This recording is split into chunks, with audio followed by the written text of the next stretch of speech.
5 वर्षाच्या आतील बालकांना दिल्या जाणाऱ्या डीपीटी लसीचा तुटवडा कोल्हापूर महापालिकेच्या सर्व रुग्णालयात जाणवतोय।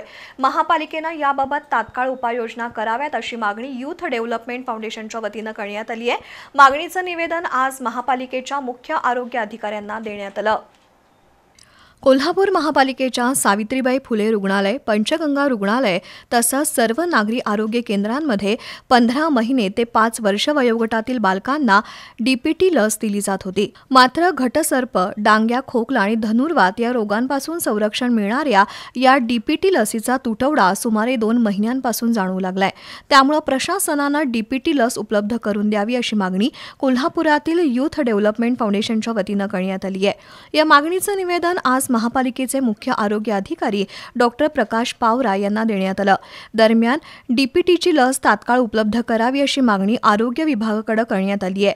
त्यामुळे येत्या 8 दिवसात ही लस उपलब्ध होईल अशी ग्वाही मुख्य आरोग्य अधिकारी डॉक्टर प्रकाश पावरा यांनी दिली। यावेळी सचिन जाधव, राहुल चौधरी, चंद्रकांत कांडेकरी, रतन बाणदार यांच्यासह फाउंडेशनचे पदाधिकारी उपस्थित होते।